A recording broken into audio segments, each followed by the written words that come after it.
What's going on, everybody? It's your boy Zoe, No Days Off DFS, here to bring you that NBA, well, not NBA, WNBA slate breakdown for the three-game WNBA slate we have today. And today is a special day. If you guys don't know, I'm going to pull it up, pop it up here real quick for you guys. Today is a special day because it is one of the few times a year for the WNBA that we get a huge contest. Yes, it's on a three-game slate. Could have been on a 4 or 5 gamer because it's be about the most we would actually get if it came down to it. But we have a 20K to first over here on DraftKings. And we go back and forth every year with DraftKings to give us bigger contests. Normally we'll see 10K. Maybe we might get up to 15 unless you play the queen of the court and you get into that. You're not getting like the 50K prize pool or anything like that for this. But it's a 20K to first. If you're watching this video, if you just play props or whatever, I am asking you, check the link down in the description below. Join DraftKings real quick. Just toss $15 into this contest just to give it a shot. You might just win. But come and join over here on DraftKings so we can fill this contest, so we can get more contests like this in the future. Please. Because as an avid DFS player, and I know a lot of people that actually watch this content, you guys actually pay attention to stuff. Contests like this are very far, few and in between, especially with WNBA for us. And we really want to get more contests like this in order to be able to have chances at some more bigger prize pools and things like that. So definitely. It's a big day. It's an important day. So check that out if you guys have not done so already. Like I said, link for DraftKings. If you guys don't have an account, you want one, is right down there in the description below. So you guys can go ahead and join, get a deposit match bonus, and come on and play over on DraftKings. Take your chance at a lottery ticket. It's a lottery ticket. 20K. Who doesn't want to actually try to win that? But going ahead, getting into it. I think I already did the intro. Pretty sure I did. Going ahead, breaking it down, starting with the WNBA injury report. For Washington, we already know that Austin's going to be out. Sykes, she's still out with the ankle, so we should expect Edwards to be slid into the starting lineup like they have been doing for whenever Austin misses. Over on the Sun side, really, there's nothing to worry about. Mariah Jefferson, who was already not really playing minutes and stuff anyway, she's going to be out. New York Liberty, Sloot, she's back, and apparently, sadly, she's still dealing with a back injury, something like that herself. For Chicago Sky, Milik is out, nothing to worry about over there for them. For Phoenix Mercury, Becca Allen is still out. BG, she's still out as well. And then for Seattle Storm, no news to report over there for them. I'm going to be very honest. My feelings right now, even though it's a nice price pool on it for today, I'm torn in regards to how I feel like today's slate going to go. I'm really torn because when you look at it, the spread in this game is, of course, going to be double digits. It's the freaking Washington Mystics going up against the Connecticut Sun, who, again, they should go ahead and continue their win streak. They're playing at home. I do not see Washington being able to come in here and actually beat them. So if you're looking for something to bet right there, of course, that's like the easiest money line to bet on for the day is that one right there. The Connecticut Sun taking on the Washington Mystics. Of course, I do have New York. I know that they can play down the competition, but if you did take that spread, the 14.5 spread going up against the Indiana Fever the other day, you definitely made some money right there. But right now, the spread in the Washington Mystics Connecticut Sun is a 12-point spread. New York Liberty, Chicago Sky, 7 points, of course, in favor of New York. And then Phoenix Mercury and Seattle Storm, it's a 7.5-point spread in favor of the Storm. That game for the Phoenix Mercury and Storm, I think it should be a little bit closer than that. I don't see why it's such a wide spread right there. It looks like the total came down a bit inside of the Connecticut Sun and Washington Mystics game, actually, which is a little interesting. But going ahead, start with the breakdown. Starting on the Washington side, there's not really too much over here that sticks out for me. Of course, Atkins, she's going to have the usage. She's going to have to do something. Van Loo, she's going to try to play make, things like that. Carly Samuelson, if she can get hot out there, she's going to try to do a little something. Edwards, I feel like she should get the minutes regardless if the game blows out or not. 28 minutes against against Seattle, even when they got their asses blown out, 69-101. 24, 25. So she could play some decent minutes. She could definitely be a decent fantasy point per minute producer when she's out there. Hopefully AT doesn't get her in too much foul trouble. But if I'm taking anything over here from Washington, I'm going to be very honest. I don't like anything for Washington. And that's probably going to come back and bite me in the butt because someone over here is probably going to pop off. If I'm having to guess, I say Edwards just because she's more likely going to get the minutes. Misha Hines-Allen, she's a dark horse in regards to what she can actually do out there for us in GPPs. And then Jade Melbourne, simply because they're actually finally giving Jade to run 22, 12, 19 minutes. And she's putting up some, besides this 275 fantasy points against Atlanta, she's scoring. she is playmaking, and she's out there. She's actually a pretty hefty, big body too. Whenever you actually see her play, but they're gonna need something out there. I don't feel like Atkins is gonna really be able to get it going. That defense that's gonna be on her. Bonner, Carrington, they actually will be able to play some pretty decent defense, and they've already played them once earlier this season. She played 33 minutes, only gave us 20 fantasy points in that game. 8 points, a couple of assists, and a couple of rebounds is what she was able to get in that game. I'm not too heavy on her. Granted, she did shoot 0 of 5 from 3, so hopefully she can actually, better in this matchup. Let's see. In her away games, she is 6 of 27 from 3. She's shooting 22% from 3. I don't think that's going to change today going up against Connecticut Suns. That's really why I just have her as I'm not too interested right there. She's averaging 24.2 fantasy points on the road. I'm not really too favorable of Atkins, and I know that's going to be like a hot topic, hot play right there for a lot of people. I really don't see it. Van Loo, same thing with her. Away games, she's actually averaging more points, fantasy points in away games, 25.2. That might be due to some inflated numbers in a couple of her games, but against the Phoenix Mercury, 30.25, the Sparks, 31.25. So it's definitely there for her, but the minutes to me looks like they're kind of teeter-tottering in regards to her in Melbourne. I just feel like the game probably isn't going to be actually too close. I'm not trying to predict blowouts or anything of the sort, but I just feel like Jade Melbourne, if I'm going to take a guard that should see run no matter what, I'll take Melbourne over Van Loo. I'm not messing with SWK. Bump that. Now when I can just come down here and just take a punt in Van Loo, not Van Loo, and Melbourne, and hope for the best. Going over to the other side, it's the same old here. Pretty much the big three for this team: AT, Bonner, Bree Jones, Carrington. She's right there, but at that 8K price tag, I really don't like that at all. 8K, a little bit too much for me to want to go out here and go play for Carrington when I could just figure out someone else in some of the other games. You got Dana Evans out there that I can get to that will have pretty much right around the same floor as what Carrington can. And honestly, Evans, she's bringing it on the defensive side. She's bringing you some more defensive stocks versus what Carrington can do. She'll get you a steal or two here and there, but she's predicated really on if she's going to actually get the scoring. So that 8K price tag, I really don't like that for Carrington. If I'm going to pay up and pay anything here, Bree Jones, 8-3. And as we can see, it looks like the minute cap might finally be off. Back-to-back pretty decent minute games. Granted, of course, it's 18 minutes. Game was blowout, 70-47, but she still dropped 33.25 fantasy points, 28.5 fantasy points, and 23.25 fantasy points. And if you look at it, she looks like she actually is averaging more fantasy points right now at home. Should be a decent matchup going up against Dolson and Leah Edwards down there. Really, if they're running plays for her like what they've been doing, the big action like I talked about last time, Jones at 8-3, that is a pretty cheap price tag.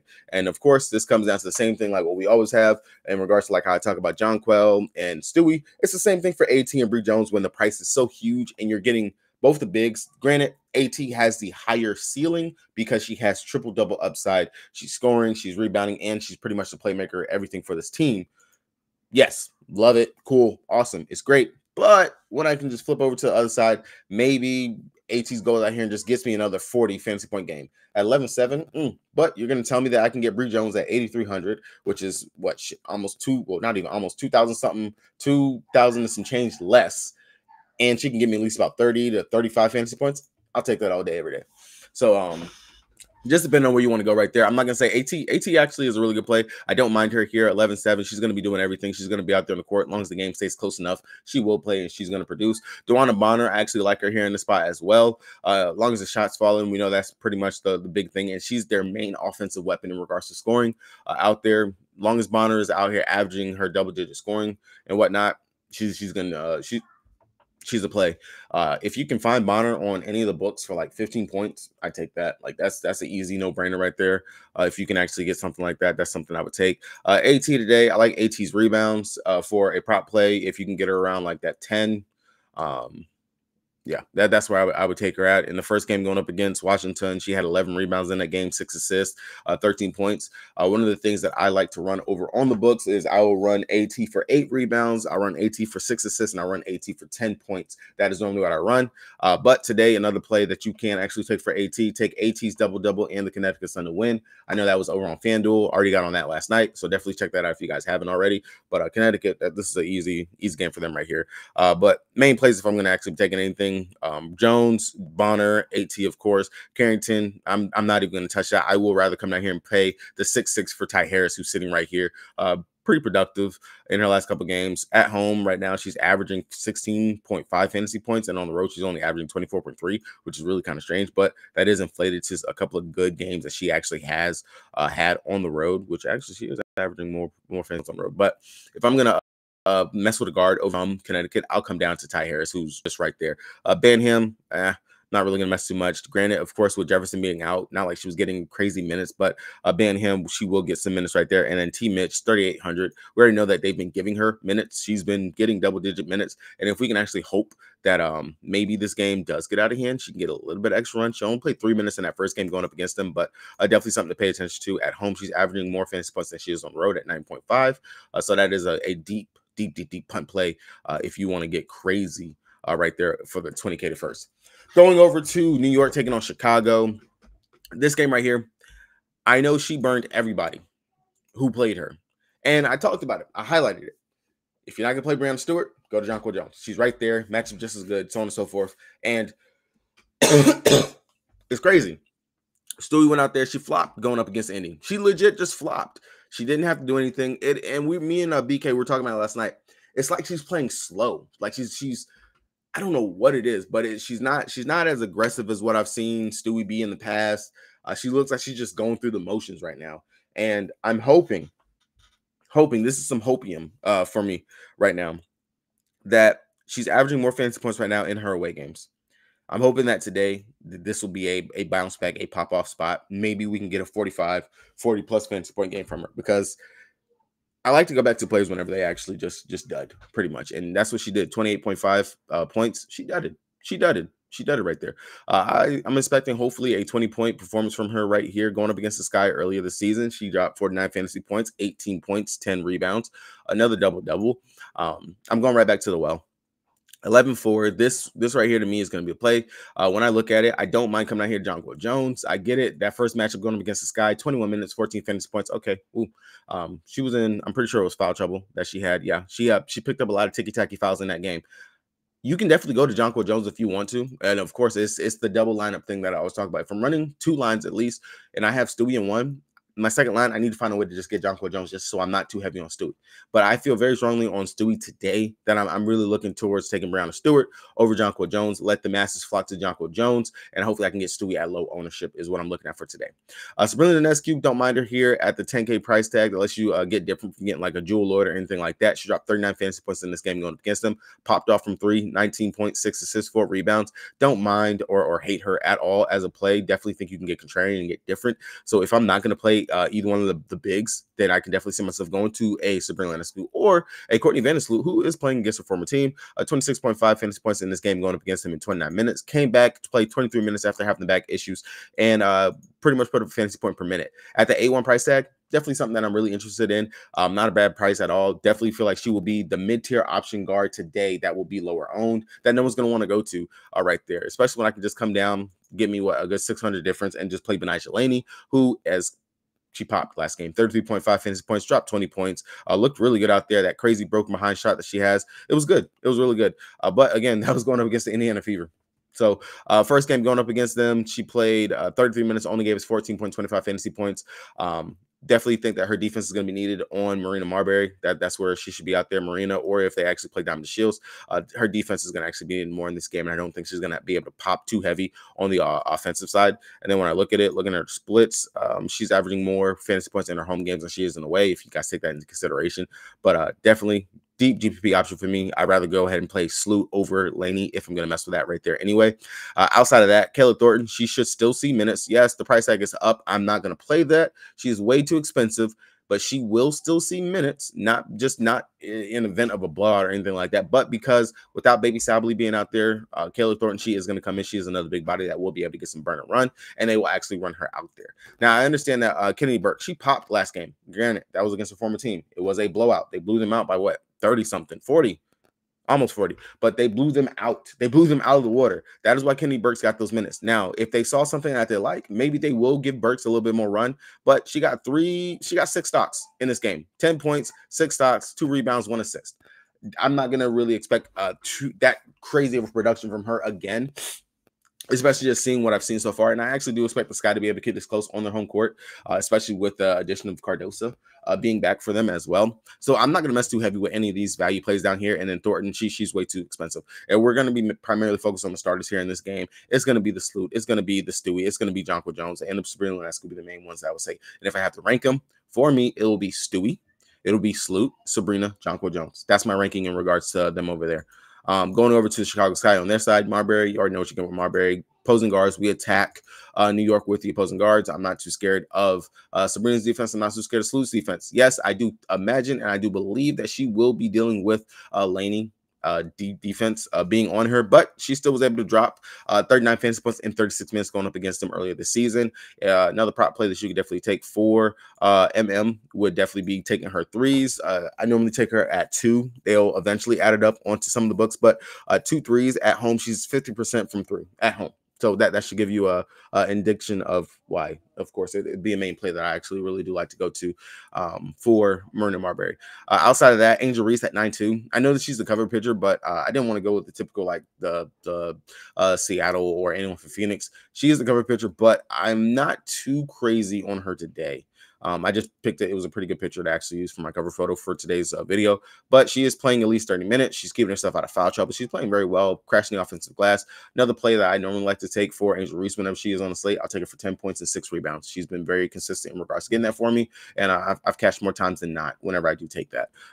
So honestly, if you actually look at her last couple of games, she's cashed that for me. 1, 2, would have cashed it here, but didn't get the last point that she needed right there. But at least 2 out of the last 5 games, she's cashed it. So not bad. And again, she'll do it again here today. I do like her for the 10.6 rebounds if I actually do take something for her right there. I will say I'm not too crazy on her rebounds today, especially with Cardosa. I would imagine Cardosa is going to get some more runs, some more minutes. And if you look at it out there, Cardosa, that girl is huge. And she was gobbling up those rebounds out there. Reese got a lot of those rebounds when Cardosa was not out there on the court with her. Reese 9,200. That's just too expensive for me. I'm not going to pay that much for Reese.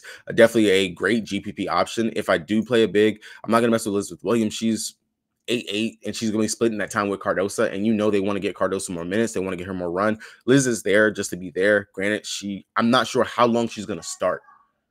I'm not sure how long she's going to start. But Cardosa at 4-5, 18 minutes, pretty much a fantasy point per minute, 17.5 fantasy points. Great. Awesome debut. And the fact that she played 18 minutes, that's more than I thought she was going to play. I thought she was probably going to play like 10 to 15 minutes, but giving her 18, 3 more minutes than what I was expecting, that's great. I definitely think she can get up to the 22-ish minutes mark. And if they actually do run that, or magically New York Liberty come out, put their foot on the gas pedal and blow them out, Cardosa at 4-5, that's more than like your chalk value play that everyone's going to flock to today. Everyone else down here, Wnba, Lindsay Allen, Brown Turner, Isabel Harrison. Izzy would be one that's interesting just because they're still giving her burn and run. And if Diamond DeShields she's not on the injury report anymore. I was about to say if Diamond's out, then I could see her getting some more burn because they've actually, with Diamond being out, they've been rotating the rotation just really crazy. But with Diamond back, imagine she starts. Wnba is not going to start. Either way, I'm not playing Wnba. She's just there. That's how I kind of feel. But she did play 28 minutes going up against them, 21.75 fantasy points. I'm not going there though. Onion, she's legit a traffic cone being out there. Now, I will say Kennedy Carter, she is their closer. She will be out there in the closing lineup. What they tried to close with in that last game, it was Marina Marbury, Dana Evans, Kennedy Carter. That was pretty much their 1-3 right there. And then they had Cardosa and they had Angel Reese. That is their start. That is their closing lineup that they are trying to go with. That is what they want to close with. So with that being said, Kennedy Carter, she's going to get the minutes. She plays, even though she's coming off the bench, she's playing the 6-woman role is what they want her to play. They love the aggression that she brings. They love the spark that she brings, everything that she has. At 6'9", if you're not going to pay it for Dana Evans, you're not going to pay it for Marina Marbury. Understand she's not going to start, but she is going to get the minutes. She's going to play. She's going to play with that tenacity. I like her here. At 6'9", the fact that I'm pretty sure, like, the pricing, once she hits that 7.5, 7-ish mark, yeah, I'm not going to mess with that too much. Now, definitely at that 6'9" price tag, I can't come up to Dana Evans and just go up for the 1,000 more. But I'll say Dana's kind of capped. Unless she's getting me a lot of the blocks and steals, she's not going to hit that threshold. Another prop play that you can also take for Dana, 4 assists, 10 points, or just the 10 points flat out. Those another one that I normally run for Dana. Really do like the upside that she always gives me with that as well. But yeah, Dana Evans, mid-tier. Not too heavy unless I'm not going to be able to play Marbury. And then if you come down here to Dana, unless you want to get different and get off of Kennedy Carter, I definitely could see coming up to Shine. Yeah. You know what I mean, Carter. I can see you going up to Dana, but 6'9", that's a mid-tier option that I really do actually like, and the upside should be there for her. And especially after that last game, the comments and stuff with Caitlin Clark. I swear, if you've never watched the WNBA, you you wouldn't understand the physicality and how these girls play. Like, for someone that's actually watched them, this is how they play. They play rough. They are very competitive. Granted, the game isn't always as crazy, high scoring, fast paced, and things like that, like the NBA, and it's not the most polished. But these girls go out here and they give it a all, and they do what they do, and you're trying to tell them to tone down their aggressiveness, tone down how they actually play. You know, you're going at Caitlin Clark. Oh, it's a whole bunch of extra stuff, man. I will say, if you guys didn't get to see the segment for First Take yesterday, Stephen A, he got put in his place. He got put in his place. That man was left speechless in regards to some of the comments that they made. And my favorite is, like, Stephen A, you could have made this argument. You could have stood up for the women and all this shit 3 years ago. 3 years ago with your platform, and they're dead ass right.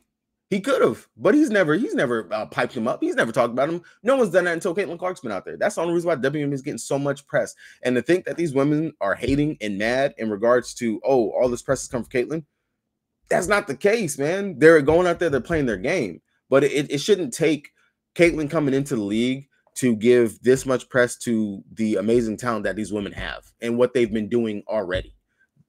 This is nothing new. It really isn't. And then for people like, boy, I swear, the Caitlin Clark, I'm going on a little tangent right here, but the Caitlin Clark truthers, to pull up all the dirt on Kenny Carter, her getting bounced from one team to the next, going overseas, all that. Y'all crazy, man.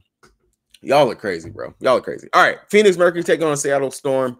This game, it should be a good one. Definitely, we got the revenge narrative on the other side for Skylar coming over, facing her former team. I'll say in the preseason, I'm pretty sure it was a decent game where Skylar, she was able to actually pop right there. I do like Skylar as a nice option at that 9K range. Her price is definitely coming up. She's been playing much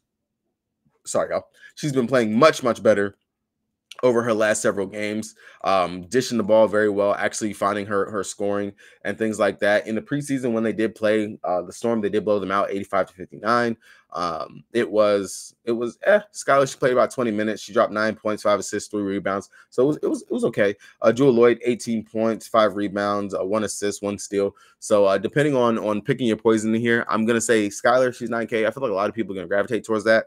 Get different. I'll go up to Jewel Lloyd. I'll take Jewel at that 10-8 right there. Jewel, she's been playing very well. Looking at her splits this game, playing at home. At home, she's averaging 39.3 fantasy points. She's averaging 20 points per game at the house. So I don't mind going up to Jewel if you want to get different. I do feel like that 10-8 price tag, especially with the bigs that we have on the slate, she's going to be low owned. No one's going to want to play her. No one's going to want to click that right there. That right there, that's the price that I would go ahead and pay for a big. Jewel will be low owned. Everyone is going to gravitate towards that 9K for Skylar, but the matchup is great across the board for either one of them. I don't mind it, especially for the fact that Lloyd should be dealing with Diana Taurasi and maybe Copper defense, maybe. I'm not 10,000% sure. I'm gonna have to go look at some things, but either way, Lloyd, really good GPP option that we could take. Skylar Diggins-Smith, definitely, I feel like there's some safety there. Safe floor. I think she can get you about 25-30 fantasy points. And if she's on one, she can definitely go out there and get you about that 38, 39, close to 40 fantasy points, depending on how petty she wants to be. And Skylar can be petty if you want to. Definitely an assist prop I would take. I'd take her at 6, 6.5. She definitely get me up to 7. I really don't mind or hate that at all for her. And let's see, actually at the house right now, she's averaging 6.7 assists. So she's definitely averaging more assists at the house than she is on the road anyway as well. Now, when it comes down to the bigs, Nneka and Ezi, who's going to have the better game? Really, who's going to have the better game? This is another tale of 10-4, 10-3. You can't go wrong with either or, I will say. Nneka has the more offensive upside. She can definitely go out there and score very well for you. She can go and be very productive. Another play that I like to take on the books would be Nneka for 6 rebounds and for her for 15 points. That's the one that I've been riding for quite some time. And if you just go ahead and look, she's been pretty decent in regards to getting it. 3 out of the last 5 games, she's actually gotten me there and gotten that for me. So definitely something that you can consider and take on today's slate. But Ezi's going to bring the defense. And when you look at it, Ezi, when I watched it last time, Ezi is playing the center. Nneka is playing the power forward. I don't know how I want to attack this. I know that Copper likes to dash into the lane, get to the rim. There should be some easy blocks for Ezi. It should be. It should. Ezi's going to play her 28 to 30 minutes. Ezi can definitely get there, especially if she's getting some putbacks. I know she can actually lace it up from 3. She'll definitely get you that right there. Some rebounds, all those things. I don't mind Ezzy at all. I don't. But I do feel like, I don't know, something's just called me towards playing NECA today. It's a gut feeling. She's coming off of what I say 3 straight mediocre. I'll give the 39.5. It's okay. I definitely do feel like 40 is more like what I want from NECA, but she only played 28 minutes in that game versus Ezzy, where Ezzy also played 28, but she dropped 43. A lot of the blocks and steals. I'm going to go with NECA because stats-wise and everything is saying go with Ezzy. I'm going to go with NECA over Ezzy here in the spot.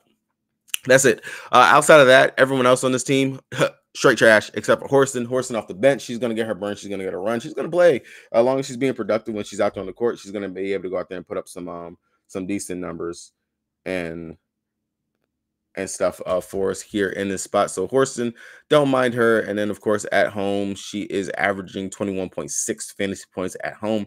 Definitely something to take into consideration for her. Sammy Whitcomb, she's there. If you think that she's going to go out there and get 15 to 20-ish minutes, definitely don't mind going to her. She's averaging 15.8 fantasy points at the house. Definitely something you could take at that 6 price tag. But just take the 400 less. Go down to Horston. She's right there. All right, guys, that's going to be a breakdown for me today. Hopefully, you guys got a little something out of this. Let's pull up prize picks. I know you guys love the prize picks and the props.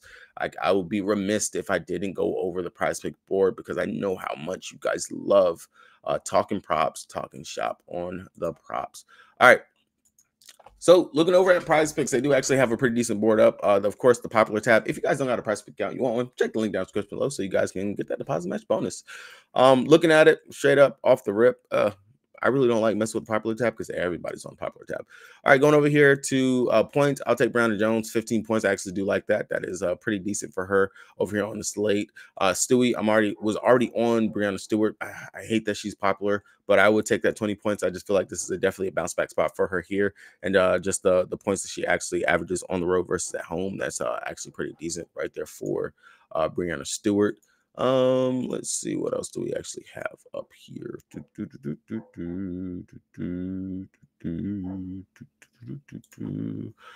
Nothing else really sticks out. PRA, almost would have said AT, but that's mid. It's very, very mid. I'll say Skylar Diggins-Smith. Definitely think she can put up a good scoring. Actually, I'll take Skylar points and assists on today versus anything. NECA, that would be a maybe right there. Rebounding wise, AT, 9.5 rebounds. I'll take the over on that. That's the easy one right there for me. This is literally just first glance, just first looking. I have not looked at this board at all for the day just yet. These two bigs, they're definitely going to be able to get that. That's an easy play for one of those guys. Got to actually do more digging in regards to that. But AT, that 9 rebounds, 9.5 rebounds, that's just cakewalk. Oh, actually, PRA, I would take the under on Ariel Atkins for her PRA. This is a defensive matchup, very slow. Both of these teams, they play slow, so not too many options. Unless she's legit just hot as hell from 3, she's not going to get you that 22 PRA. And you can mess with the fantasy score. Just hope that she doesn't actually stumble into like 2 or 3 steals because she is known to actually do that. But I would take the under on both of those. DeWanna Bonner, I could definitely see taking the over on the 31.5 for her right there on that.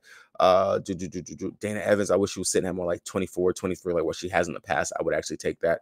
Ezzy, as much as I was going back and forth with them, I'll take NECA for the 37 fantasy points because, again, bigs, they have crushed going up against the Phoenix Mercury, but I would definitely take NECA like that right there. But Ezzy, the steal block upside that she actually has, and I'm pretty sure she's been pretty green. Yeah, 3 out of her last 5 as well in regards to actually going over that. I don't mind going to Ezzy. Again, the block and steal upside that she has, really tremendous. It's really great. But NECA, I really do actually like that. 37, that's not bad for her. Skylar, you can flirt with that if you want to, but again, her points and assists would be the one I would actually take for her right here in the spot. Reese, I'm not going to mess with that. Bree Jones, that's maybe not too heavy. AT, if you don't like her rebounds, you can definitely flirt with the assists, but I really do like her rebounds over her assists. If you just watch her play, she skies in there. She takes the rebounds from Bree Jones half the damn time. So I really do like that. Skylar Diggins-Smith, taking those assists, 6 assists. All right, boom. Gave you guys power 2. There you go. My power 2. 9.5 rebounds for Alyssa Thomas, 6 assists for Skylar Diggins-Smith. Both of these numbers, That's just an easy day right there. You can mess with Vandersloot for her assist. That's not a bad one that you can actually touch right there. Not touching Van Loo. I really don't see her actually being able to get that. Cloud, mm, that's a lean. That's not an I'm too crazy about. I take the under on Atkins because I really don't think she's gonna actually be able to pop a shot. Marbury, if I'm building out a 6 slip, I would take the over on this right here. Again, she's better at home shooting from 3 than what she is on the road. So that's one you can take right there. Ty Harris, I'm not gonna mess with that. I actually would honestly take the under on Ty Harris. Again, if you're building out 6 slip, I would take the under on Ty Harris for that one right there. Points and rebounds. Dewana Bonner, I can see the over on her for that one right there for points and rebounds. Brianna Stewart, another one. If I'm building a 6 slip, I would put that into Ezzy. NECA, I take the over on her for her 26 points and rebounds. That's one I could definitely go with. Points and assists, like I said, Skylar, the 22 and a half, I would take the over on that. But I'm already got her assists. I really do like her assists today. Ariel Atkins, I would actually take the under on that one right there, dude. All right, yeah. Again, bounce back spot for Brandon Stewart. I don't mind her rebounds and assists. That's when I can actually take the over on as well. All right, guys, that's going to be it right there. Quick look over the board. Hopefully, you guys got something. Again, Power 2 sitting right there. If you guys enjoyed the content, matter of fact, that cash is out. You guys got to subscribe if you are not subscribed already. Help your boy go ahead and get to that 1,000 mark. Definitely means a lot. Hopefully, you guys do cash out. If you guys looking for my player pool course, all that stuff, check the link down in the description below for the Patreon. All that will be posted up. Hopefully, you guys cash out. Let's go ahead. Let's try to win this 20.